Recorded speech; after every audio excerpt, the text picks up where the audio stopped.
자, 한 절씩 교독하겠습니다. 이 일은 아하수에로 왕 때에 있었던 일이니 아하수에로는 인도로부터 구스까지 127 지방을 다스리는 왕이라.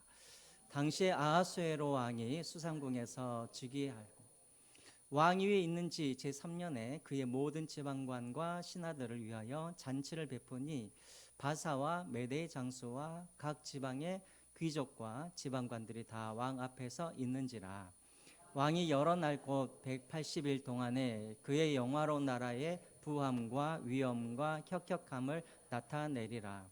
이날이 지남에 왕이 또 도선 수산에 있는 귀천간의 백성을 위하여 왕군 후원 뜰에서 7일 동안 잔치를 베풀세 백색, 녹색, 청색 휘장을 자색 가는 배줄로 대리석 기둥 은고리에 메고 금과 은으로 만든 걸상을 화반석, 백석, 운모석, 흑석을 땅에 진설하고 금잔으로 마시게 하니 잔의 모양이 각기 다르고 왕이 풍부하였으므로 오주가 한이 없으며 마시는 것도 법도가 있어 사람을 억지로 하지 않게 하니 이는 왕이 모든 국내 관리에게 명령하여 각 사람이 마음대로 하게 함이더라. 왕후 와스디도 아하수에로 왕궁에서 여인들을 위하여 잔치를 베푸니라. 왕의 중이 일어나서 오전 4시 무음왕과 비스다와 하르보나와 빅다와 아박다와 세달과 가르가스 7사람을 명령하여 왕후 와스디를 청하여 왕후의 관을 정지하고 왕 앞으로 나오게 하여 그의 아름다움을 뭇 백성과 지방관들에게 보이게 하라 하니 이는 왕후의 용모가 보기에 좋음이라. 그러나 왕후 와스디는 내시가 전하는 왕명을 따르기를 싫어하니 왕이 진노하여 마음속에 불 붙는 듯 하더라. 아멘. 우리 옆 사람들과 우리 같이 한번 인사하겠습니다.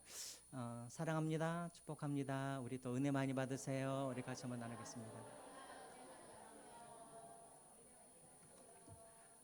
주무시더라도 코는 고지 마시고. 우리가 인생 살다 보면 때로는 이런 질문을 하죠. 하나님 정말 살아 계십니까? 그렇죠. 또 하나님 정말 하나님께서 지금 이 자리에 나와 함께하고 계십니까? 특별히 우리가 고난을 당할 때, 그리고 우리가 기도하여도 하나님의 응답이 없고, 그리고 기도하여도 내 삶이 하나도 변화가 없었을 때 우리는 자주자주 하나님 앞에 푸념처럼 이렇게 질문을 하죠. 정말 하나님 살아계십니까? 그리고 나와 함께하고 계십니까? 그러나 여러분 기억하십시오. 아무리 하나님의 음성이 내게 들리지 않아도 하나님은 여전히 우리와 함께 계신다라는 것입니다. 비록 내 눈에 하나님이 보이진 않지만 그러나 하나님이 내 눈에는 보이지 않냐 할지라도 지금도 하나님은 쉬지 않냐고 우리의 구원을 위하여서 일하고 계신다는 것을 여러분들이 믿으시기 바랍니다. 이게 바로 에스더의 주제입니다. 여러분 에스더 여러분들이 많이 설교를 들어보셨을 거예요. 에스더 10장까지 여러분들이 한번 보시면 여기에는 하나님이라는 단어도 한 번도 안 나오고 여호와라는 단어도 안 나오고 기도, 제사, 예배 이런 단어들이 하나도 나오지 않아요. 그래서 심지어는 마틴 루터라는 사람은 어떻게 이런 것이 이런 하나님 이름이 한 번도 안 나오는 이게 어떻게 성경에 들어갈 수 있는가 해서 마틴 루터는 성경 66권에서 이 에스더를 빼자고 그렇게 주장까지 했었습니다. 그러나 하나님의 이름도 한 번도 안 나오는데 왜 이것이 성경 안에 들어가 있는가? 성경 66권 중에 하나님의 섭리, 그러니까 하나님의 눈에 보이지는 않지만 하나님께서 열심히 일하시고 자기의 백성들을 구원하시는 이 하나님의 섭리를 가장 선명하게 가장 잘 보여주는 성경이 바로 뭐다? 에스더다. 그러니까 기도라는 말도 없고 하나님이라는 단어도 하나도 나오지 않지만 이 안에 하나님께서 어떻게 우리의 인생을 구원하시고 인도해 가시는지를 가장 잘 보여주는 성경이 바로 이게 에스더라는 것이죠. 그래서 에스더가 이 66권에 그렇게 들어가게 되어 있는 것입니다. 자, 이제 에스더 배경을 우리 한번 보겠습니다. 에스더의 배경 한번 그림을 한번 보여주실까요? 네. 이제 주무시면 안 됩니다. 자, 주무실 것 같으면 에어컨도 좀 켜주시고 너무 더우시면. 자, 여러분 이스라엘 백성들이 바벨론의 포로로 잡혀가게 됐죠.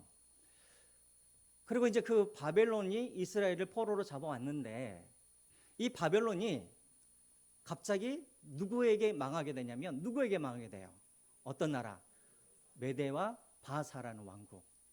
쉽게 말하면 이제 누구예요? 페르시아라는 나라에 의하여서 망하게 되어지죠. 그래서 바벨론을 망하게 했던 그 페르시아의 왕이 누구였냐면 저 제일 앞에 나와 있는 고레스 왕이에요. 그래서 고레스 왕이 이 바벨론을 멸망시킨 다음에 남유다 백성들, 유다 백성들, 포로로 잡혀온 이들에게 너희들의 고향으로 돌아가서 거기서 성전을 짓고 우리 페르시아를 위해서 기도해 달라고 그렇게 이야기해요. 그래서 이제 1차로 이제 이 수룹바벨이라는 사람이 이제 5만 명의 유대 백성들을 데리고 예루살렘으로 돌아오죠. 자, 여기까지 알고 계세요? 모르세요? 다 알고 계시죠?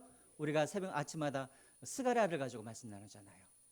자, 이 내용이 어디 기록되어 있냐면 저기 초록색에 보시면은 에스라 1장부터 6장까지 이 남유다 백성들이 예루살렘에 와서 성전을 짓는 내용들이 여기에 다 기록되어 있습니다. 에스라 1장부터 6장까지. 자, 그리고 이제 이 성전을 지은 다음에 30년이 흘러요. 30년이 흐른 다음에 이 예루살렘으로 돌아오지 않았던 페르시아에 남아있던 이 사람들이 큰 위기를 닥칩니다. 하만이라는 사람이 바로 이 이스라엘의 그 페르시아에 잡혀 있는 유다 백성들을 다 죽이려고 할 때 하나님이 누구를 세워서 에스더라는 여인을 왕으로 세워서 그 백성들을 구원하죠. 이게 바로 에스더의 내용인데 이게 언제 일어난 사건이냐면 바로 저기에 보시면은 페르시아의 네 번째 왕이었던 아하수에로 왕 때 일어난 일이에요. 그러니까 1차 포로 귀환 다음에 그 다음에 일어난 일이 뭐냐면 바로 에스더 사건이 그 다음에 일어나요. 그리고 이 에스더 사건이 끝나고 나서 그 다음에 또 이제 30년 후에 이제 아하수로의 왕의 아들인 아닥사스다 왕이 이제 왕이 되어지면서 아닥사스다 왕이 이제 예스라엘을 또 이제 보내게 되어집니다. 그 다음에 또 느헤미야가 또 이스라엘 백성들을 보내게 되죠. 그래서 이 순서상으로 보면은 1차 예루살렘 귀환 뒤에 에스더 사건이 일어나고 그 다음에 2차로 하나님이 2차로 에스라라는 사람이 남유다 사람들을 또 모아가지고 다시 예루살렘으로 2차로 돌아오고 그 다음에 이제 3차로 이제 또 아닥사스다 왕이 느헤미야를 시켜서 느헤미야로 하여금 세 번째로 이스라엘 백성들을 데리고 다시 돌아오게 하는 것이죠. 그런데 여러분 한 가지 우리가 이해가 안 되는 게 있죠. 그 다음 걸 한번 보여주시겠어요? 그림을. 우리가 이스라엘의 역사서 하면은 여호수아부터 에스더까지를 우리가 말을 해요. 근데 이게 시간 순서상으로 보면은 에스더가 제일 뒤에 들어가 있는 게 맞아요? 틀려요? 틀려요. 어디 있어야 되냐면 에스라 1장부터 6장까지 6장 다음에 에스더가 들어가야 돼요. 그 다음에 이제 에스더 7장이 되어지고 느헤미야 순서로 가야 되는데 에스더가 제일 뒤에 지금 빠져 있어요. 시간 순서로 보면은 뭐가 좀 잘못되어 있죠. 왜 에스더가 제일 뒤에 있을까요? 왜 뒤에? 왜 그럴까요? 제가 전에도 한번 말씀드렸는데 우리 한글 성경은 에스라, 느헤미야 이렇게 나눠져 있지만 히브리어 성경에 보면은 에스라와 느헤미야가 한 권의 책이에요. 그러니까 나눌 수가 없는 거예요. 그러니까 어쩔 수 없이 에스라, 느헤미야가 한 권의 책이기 때문에 그렇게 되어서 에스더가 어디로 가냐면 제일 뒤로 그렇게 가게 된 거예요. 이해가 되시죠? 그러나 시간 순서로 보면은 에스더는 언제 일어난 사건이냐면 바로 1차 이스라엘 백성들이 예루살렘에서 돌아와서 성전을 지은 다음에 그 다음에 에스더 사건이 일어난다라는 것, 여러분들이 이것을 기억하시면서 이제 말씀을 보았으면 좋겠습니다. 자, 그래서 먼저 1절을 한번 보겠습니다. 1절 우리 다 같이 한번 읽어보겠습니다. 시작.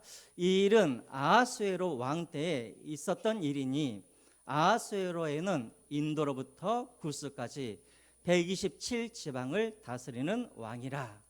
자, 아하수에로 왕, 이 왕의 아버지는 누구냐면 다리오예요. 다리오가 죽고 아하수에로 왕이 이제 왕이 됩니다. 이때 당시에 아하수에로 왕이 집권할 때 페르시아가 가장 넓은 땅을 갖고 있었을 때였어요. 자, 저기에 보시면은 그 땅이 인도부터 구스까지. 구스가 어디냐면 아프리카, 이디오피아를 말하는 거예요. 그러니까 인도 지역부터 아프리카까지 그 전 지역을 이 페르시아가 다 지배하고 있었다라는 거예요. 그래서 얼마나 많은 나라를 가지고 넓은 땅이었냐면 지방을 127지방으로 되어 있죠. 옛날 성경에 보면은 뭐라고 되어 있냐면 127도라고 나와 있어요. 그림을 한번 보여주실까요? 그림을 한번 보여주시죠. 예. 저 초록색 있죠, 초록색. 저 초록색이 바로 페르시아가 지배하고 있는 나라예요. 지금은 이집트까지만 되어 있지만 그 밑으로 아프리카까지 페르시아가 다 지배하고 있었어요. 그래서 너무나 넓으니까 이것을 127도로 그렇게 나눴어요. 여러분, 우리나라는 몇 개 도로 되어 있죠? 8도 강산을 8도인가? 8도가 맞아요, 근데? 경기도, 제주도, 강원도, 춘천남북도, 전라남북도, 경상남북도 몇 개예요? 왜 8도지? 어쨌든 그렇게 도를 나눴어요. 근데 여기는 그 도가 몇 개냐면 127도예요. 그러니까 얼마나 이게 넓은 거예요. 그렇죠? 자, 그런데 이 땅을 사실은 누가 이렇게 넓혀놨냐면 아하수르의 왕이 이렇게 넓힌 게 아니라 그의 아버지 다리오 왕이 일종의 우리나라로 보면은 페르시아의 관개토득의 왕이었어요. 땅을 엄청 많이 넓혔어요. 다리오 왕 때. 근데 여러분 저기 한번 보시면은 다리오 왕이 평생에 소원이 하나가 있었어요. 그게 뭐였냐면 지금 여기 있는 이 땅은 지금 이렇게 지금의 이란이나 이 중동 지역이잖아요. 다리오 왕의 꿈이 뭐였냐면 저 아테네를 지배해가지고 정복한 다음에 어디로 진출하기를 원했냐면 유럽으로 진출하기를 원했어요. 유럽으로 진출하려고 그러면 페르시아가 반드시 어디를 정복해야 되냐면 어디를 정복해야 될까요? 저기 아테네를 정복해야 했단 말이에요. 다리오의 평생의 꿈이 뭐였냐면 저 아테네를 지배하고 유럽으로 가는 거였어요. 근데 다리오가 아테네를 공격할 때마다 다리오가 졌어요, 전쟁에서. 그리고 이제 대표적으로 어떤 전쟁에서 져서 다리오가 이제 죽게 되냐면 여러분 혹시 운동 경기 중에 마라톤이라는 운동 경기 아시죠? 그 운동이 어디서부터 유래된 거 다 알고 계시죠? 옛날에 영어 시간 때 배우셨죠? 저기 아테네에 보면은 그 근처에 한번 그 다음 그 그림 한번 보여주시겠어요? 예. 아테네 바로 옆에 마라톤이라는 평야가 있어요. 이 마라톤이라는 평야에서 다리오 왕이 아주 대대적인 군사들을 다 데리고 가가지고 아테네를 이제 공격하려고 그러는데 그때 아테네와 스파르타 군들이 연합군들이 수가 적음에도 불구하고 저 마라톤 평야에서 페르시아 군들을 다 무찔러 버려요. 그래서 그 승리 소식을 전해주려고 한 병사가 아테네까지 42.19km를 막 달려가잖아요. 그래서 무슨 경기가 생긴 거예요? 마라톤이라는 경기가 생긴 것이죠. 저 마라톤 전쟁으로 인해서 다리오가 져서 충격을 받아요. 그리고 병상에서 시름시름 앓다가 죽어버려요. 그 다음에 된 왕이 누구였냐면 바로 아하수르의 왕이 그 다음에 이제 왕이 된 거예요. 그래서 여러분 이제 2절 한번 보겠습니다. 2절에. 자, 2절에 보시면은 당시 아하수에로 왕이 수상궁에서 즉위하고. 여러분 페르시아에는 궁이 몇 개가 있었냐면 궁이 4개가 있었어요. 궁이 4개. 자, 퀴즈를 한번 낼게요. 아니 궁이 하나여야죠. 왜 4개나 궁이 됩니까? 왜 궁이 4개일까요? 계절에 따라 봄, 가을, 겨울, 겨울. 좀 더 다른 의미도 있어요. 뭘까요? 지금 김일성이나 김정일을 보면은 알아요. 그렇죠. 어디 있는 줄 알면 어떻게 해요? 쳐들어가가지고 왕을 죽이니까. 페르시아에도 이 왕의 생명을 이렇게 안전하게 하기 위해서 궁이 4개가 있어요. 그 중에 하나가 뭐냐면 수상궁이에요. 수상궁은 누가 만든 거냐면 다리오 왕이 겨울을 사실 이제 아까 말씀하신 것처럼 겨울을 지나기 위해서 따뜻하게 지나기 위해서 수상궁을 이렇게 만들어 놓은 거예요. 자, 근데 여기에서 이제 아하수르의 왕이 이제 왕으로 즉위를 합니다. 그 다음에 이제 3절을 보십시오. 즉위를 한 다음에 이제 3년이 지난 후에 갑자기 아하수르의 왕이 엄청나게 큰 잔치를 벌려요. 3절에 보시면은 이 잔치에 사람들을 초대하는데 어떤 사람을 초대하냐면 지방관과 신하들과 그 메대와 바사에 있는 모든 장소들을 다 왕 앞으로 불러내요. 그리고 며칠 동안 이 잔치를 하냐면 4절 한번 보시기 바랍니다. 잔치를 며칠 동안 하냐면 4절에 왕이 여러 날 곧 며칠 동안 한다고요? 180일 동안 잔치를 하는 거예요.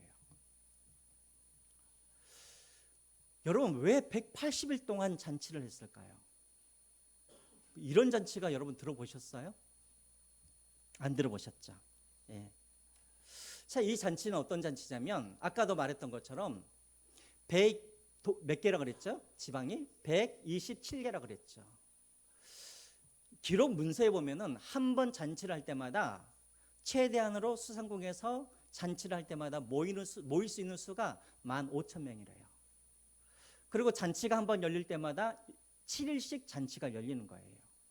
그럼 페르시아에 있는 모든 귀족과 모든 그런 장수들을 다 부르려 그러면 15,000명씩 일주일 동안 그렇게 해야 되니까 계산을 해보니까는 6개월이 그게 걸렸다라는 거예요. 이해가 되시죠? 그러면 여러분 얼마나 많은 귀족과 얼마나 많은 장수들이 이 잔치에 참여했겠냐라는 거예요. 자, 그럼 여러분들이 퀴즈를 한번 낼게요. 그럼 왜 갑자기 이 아하수에로 왕이 갑자기 이런 큰 잔치를 왜 벌렸을까요? 그냥 먹고 마시려고 그랬을까요? 왜 그랬을까요? 권력을 자랑하기 위해서? 그럴 수도 있어요. 예. 그죠, 단합대. 그쵸. 다 알고 계시네. 아유, 우리 설교 이제 끝냈다. 그래요. 이거는 우리가 보기에는 잔치지만 일종의 군인들을 방금 말하는 것처럼 단합대회를 하는 거예요. 이 아하수르의 왕이 되면서 그가 가지고 있는 꿈이 뭐였냐면 아버지 다리오 왕의 꿈을 실현시켜주는 것이 이 아하수르의 왕의 꿈이었어요. 그러니까 아버지의 꿈이 뭐였냐면 저 아테네를 쳐서 정복하고 유럽으로 진출하는 거예요.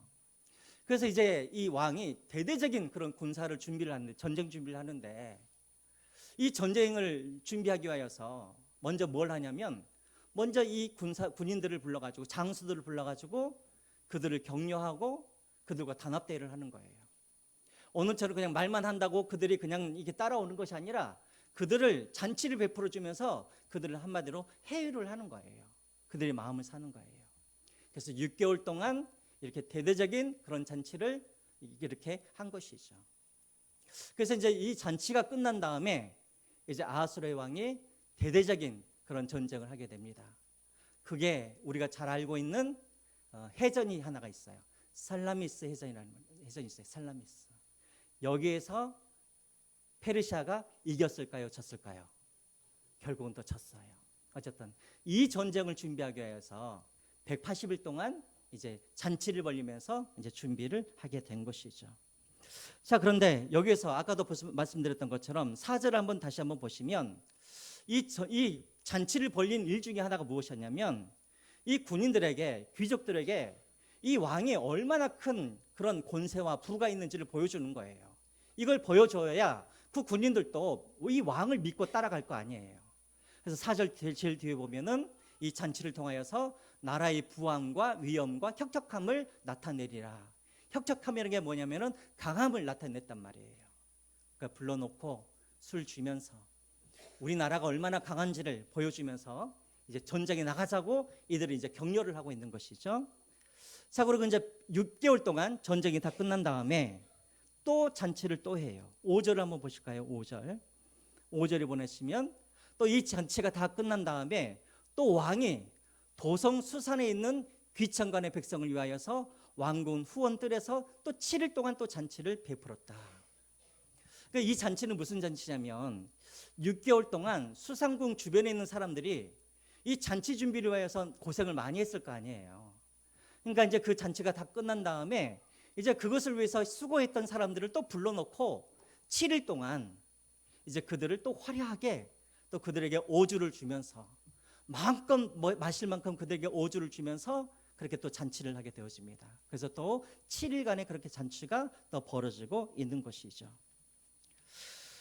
자, 이렇게 왕은 자기를 그렇게 과시하고 싶은 그런 마음이 이 왕에게는 가득한 사람이었습니다. 이게 바로 아하수르의 왕의 특징이었어요. 근데 이제 문제가 하나가 생겨요. 자, 9절에 보시면은 이번 일주일간의 그 잔치를 할 때 남자들은 따로 왕 뒷뜰에서 잔치를 하는데, 또 왕후 와스디도 또 따로 또 잔치를 또 하고 있습니다. 지금 세 번째 잔치가 일어나죠. 9절을 한번 보시기 바랍니다. 9절에 보시면 왕후 와스디도 아하수에로 왕궁에서 여인들을 위하여 잔치를 베푸니라.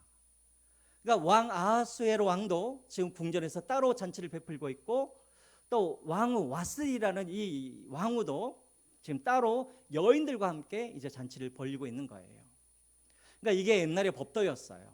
남자들은 남자들끼리 그렇게 잔치를 벌이고, 이제 부인들은 부인들끼리 그렇게 잔치를 벌이는 것이 법도였죠. 목사님, 우리가 영화를 보니까는 왕들이 잔치를 할 때 거기에 여자들이 참 많던데요? 보셨어요? 다 그 여자들은 다 어떤 여자들일까요? 그렇죠. 다 기생? 모르겠어요. 하여튼 춤추는 여자들이나 술을 따라주는 여자이지 부인들은 아니었어요. 그러니까 부인들은 부인들 따로 그렇게 이제 잔치를 벌이고 있었던 것이죠. 자, 그런데 이제 문제는 뭐냐면 10절에 보니까는 갑자기 왕이 술을 마시다가 술에 취해 버렸어요. 그러더니 옆에 있던 7명의 그런 이 내시들에게 왕후를 데려오라고 말을 해요.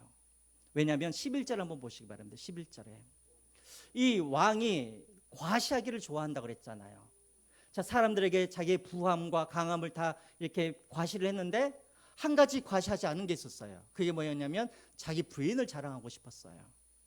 자, 그래서 11절에 보면은 왕이 와스디에게 명령하여서 이제 왕후의 관을 정죄하고 왕 앞으로 나오게 했던 것이죠. 그 이유가 무엇이냐면 그 왕후의 아리따움을 많은 사람들에게 그렇게 보여주기 위하여서 그렇게 이제 왕후를 그렇게 이제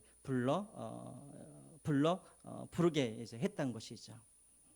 자, 그런데 여러분 이제 문제가 생겨요. 자, 여러분 같으면 우리 남편이 나를 너무나 이쁘게 봐가지고 나를 사람들에게 막 자랑하고 싶어해요.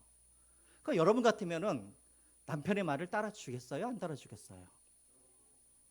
그렇죠. 우리 남편이 나를 이렇게 이쁘게 생각한다고 하고 나가서 이렇게 노래도 한번 부르고 막 하겠죠. 근데 이 왕후 와스디는 되게 정치적인 여인이었고, 이 정치적인 욕망이 많은 여인이었어요. 그래서 사실은 당시의 내시들과 관계가 좋지 않았었어요. 그래서 우리가 이제 다음에 이제 보면 알겠지만 이 왕후 와스디가 폐위되었잖아요. 나중에 역사를 보면은 이 여인이 다시 돌아와서 그의 아들 아닥사스다 왕의 뭐가 되냐면 그 뭐가 되죠? 섭정이라고 하죠. 섭정을 누가 하냐면 이 와우디가 섭정을 하는 거예요. 그만큼 이 여인도 만만한 여인이 아니었어요. 자, 그러니까 이 여인이 왕이 나오라 그런다 그래서 나오겠습니까? 법도위도 맞지 않는데. 그래서 12절 한번 보시기 바랍니다. 12절에 왕후 와스디는 내시가 전하는 왕명을 따르기를 싫어하니 왕이 진노하여 마음속에 불붙는 듯 하더라라고 되어 있습니다. 그러니까 여러분 이게 법도와에 안 맞는 거예요. 왜냐하면 남자들이 모이는 그런 술 파티에 이 여인이 특별히 이 왕후가 가서 사람들 앞에서 자기의 몸을 드러내면서 이렇게 드러내는 것은 당시의 법도에 맞지 않았다라는 거예요. 그래서 왕후가 거부를 했고, 두 번째로는 또 학자들이 뭐라 그러냐면 당시 왕후 와스디가 임신을 했다고 그래요. 그때 임신한 그 아이가 누구냐면 바로 이제 다음에 왕이 될 아닥사스다 왕, 느헤미야가 술관을 할 때 섬겼던 그 왕 아닥사스다 왕이 배에 있었다고 해요. 그래서 이제 왕후가 거부를 하게 되었습니다. 자, 왕후가 거부를 하니까 왕이 어떻게 해요? 수치를 당했잖아요. 그래서 왕이 진노를 하고, 이제 내일 여러분들이 큐티를 보시면 알겠지만 내시들이 옆에서 뭐라고 막 합니까? 이 일을 그냥 내버려 두면 페르시아에 있는 모든 남자들의 말을 아내들이 다 뭐 할 거다? 무시할 거다. 그래서 반드시 이 일을 처벌을 해야 된다고 해가지고 결국은 이 일 때문에 와스디 왕후가 어떻게 됩니까? 폐위가 되게 되어지죠. 자, 여러분 이제 저를 한번 보세요. 여러분 여기까지 1절부터 12절까지 보면은 하나님이라는 이름이 단 한 번이라도 나와요, 안 나와요? 안 나와요. 또 여러분들이 이 12절까지만 보시면 아니 이것과 이스라엘 백성들의 구원과 무슨 상관이 있는가 알 길이 있어요, 없어요? 알 길이 하나도 없어요. 그냥 1절부터 12절까지 보면은 그냥 왕이 왕궁에서 파티를 열었고 또 왕이 취해서 자랑하기를 좋아하는 왕이 취해서 왕후를 불렀고 근데 왕후가 그 여인도 고집이 세가지고 왕의 명령을 거부하고 그래서 결국은 왕이 진노하였다. 이것까지만 보면은 하나님과도 아무 상관이 없는 것 같고 이스라엘 백성들의 구원과도 아무 상관이 없는 것 같아요. 그러나 여러분 우리가 이 절까지만 보면은 아무 상관이 없는 것 같지만 우리는 이미 에스더의 마지막을 우리가 알고 있지 않습니까?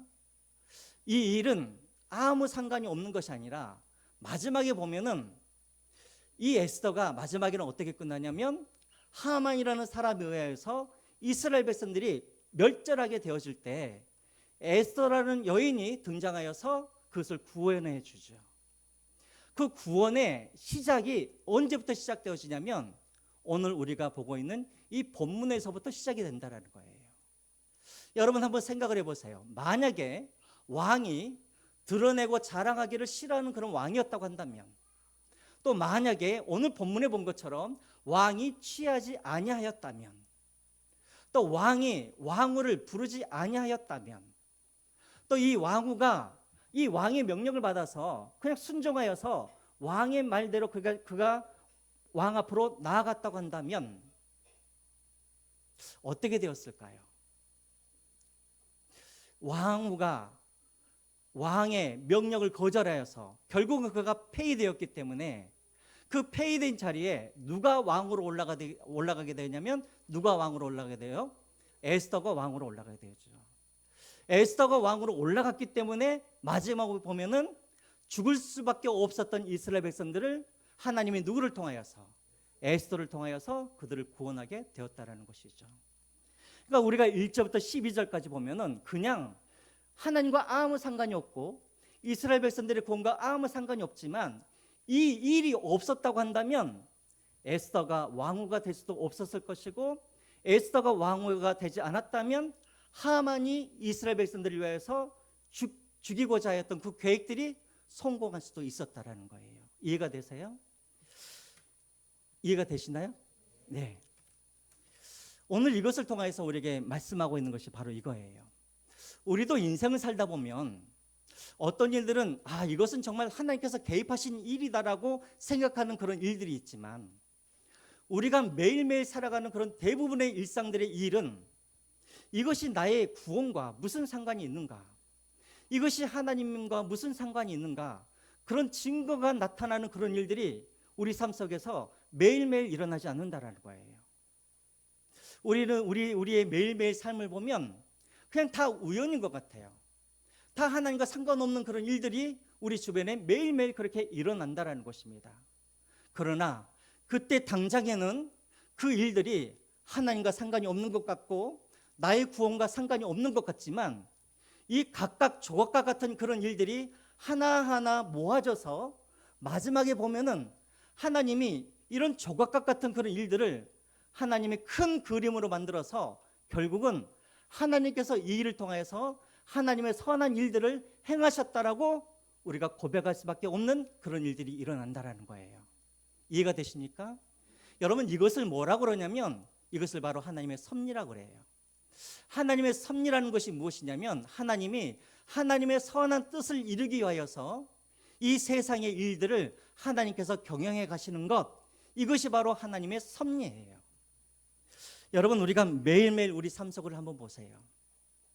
직장에 가서 갑자기 어제까지 나와 잘 지냈던 사람이 갑자기 나에게 저주를 퍼붓거나 또 오늘 내가 어떤 일들을 계획했는데 그 일들이 계획대로 잘 되어지지 않거나 우리에게는 매일매일 이런 일상적인 그런 일들이 매일매일 일어나는데 우리는 그것을 통하여서 이것이 하나님께서 계획하셨던 일이라고 우리는 그것을 모르고 우리는 살아간단 말이죠.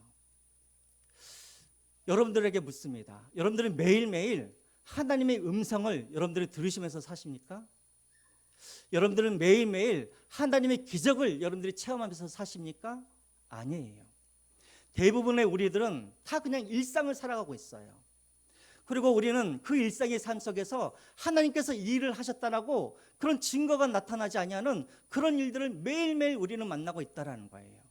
그러나 매일매일 우리가 만나는 그 일 중에 하나님께서 나와 함께 하신다는 그런 증거가 나타나지는 않지만, 그러나 그 시간이 흐르고 마지막에 하나님께서 이 모든 일상의 일들을 조각조각 모아서 하나님께서 큰 그림을 그려주실 때가 있어요. 이 사건들이 이해되어질 때가 있어요. 아, 하나님께서 그때 그 일을 하나님께서 우연하게 일어나게 하신 일이 아니라 하나님의 섭리를 이루기 위하여서 그 일을 하셨다는 것을 먼 훗날 우리는 깨닫게 되어진다는 거예요. 그러므로 여러분, 지금 우리에게 일어나는 어떤 일들, 하나님께서 아니 계신 것 같고 하나님께서 간섭하지 아니하신 것 같고 우연하게 일어나는 일 같지만, 그래서 우리는 깨닫지 못하지만 그럼에도 불구하고 하나님은 지금도 일하고 계시고, 하나님은 지금도 우연과 같은 그런 일들을 통하여서 하나님은 하나님의 구원을 이루시고 하나님의 섭리를 이루어 가신다는 것을 여러분들이 믿으시길 바랍니다. 그 대표적인 사람이 바로 요셉 아닙니까? 여러분, 요셉을 한번 생각해 보십시오. 형들에게 의하여서 은 20에 노예로 풀려갑니다. 또 노예로 팔려가서 또 보디발의 아내에게 모함을 당하여서 또 감옥으로 들어갑니다. 그리고 감옥에서 또 술관원을 만나게 됩니다. 그때 여러분 한번 요셉을 한번 생각해 보십시오. 요셉이 이렇게 감옥에 들어가는 것이 하나님의 뜻이다라고 생각을 했을까요? 또 형들에게 팔려갔을 때 이것이 하나님의 뜻이라고 그가 생각을 했을까요? 아니요. 그가 감옥에 있었을 때, 그가 노예로 있었을 때, 그리고 상인들에게 팔려갔을 때 그는 하나님께서 나와 함께 계신다는 것을 상상도 할 수 없었을 거예요. 언제 그가 총리가 되어서 그리고 가뭄의 때에 주변에 있는 많은 나라들 가뭄으로부터 그들의 생명을 구원해 주었을 때, 그때서야 이 요셉이 조각조각이 맞춰지기 시작하는 거예요. 그때 형들에 의하여서 내가 팔려갔지만 이것이 다 하나님의 계획이었구나. 내가 감옥에 있었던 것들, 또 보디발의 아내에 의해서 내가 모함을 당했던 그것들이 그때 당시는 몰랐지만 지금 이 큰 그림을 보니까는 그 모든 것이 다 누구의 섭리였다? 하나님의 섭리였다는 것을 그가 고백하게 되더라는 것이죠. 여러분, 요셉을 한번 보십시오. 그가 그렇게 고난을 당할 때 하나님은 요셉에게 직접 말씀하신 적이 한 번도 없어요. 또 무슨 천사를 보낸 적도 없어요. 하나님은 그저 침묵만 하셨어요. 근데 그런 고난이 다 지나간 다음에, 그때서야 요셉이 다 지나간 다음에 큰 그림을 보고 그때 하나님께서 그 조각조각마다 일어나는 이 모든 일들이 하나님의 뜻 안에서 이루어진 일이라고 그가 고백을 하게 된 것이죠. 룻도 마찬가지예요. 여러분, 룻기도 한번 보시기 바랍니다. 룻에 무슨 천사가 나타났거나 하나님의 말씀이 룻에게 나타났거나 하나님의 말씀이 나오미에게 임하였거나 그런 일들이 하나도 없었어요. 그런데 룻기도 보면 다 지나고 난 다음에 그가 다윗의 그런 조상인 누구였죠?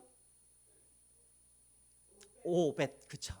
오벳을 낳고 난 다음에 이것을 통하여서 지금까지 모든 일어난 일들이 우연이 아니라 하나님의 섭리라던 것을 그가 깨닫게 되어지죠.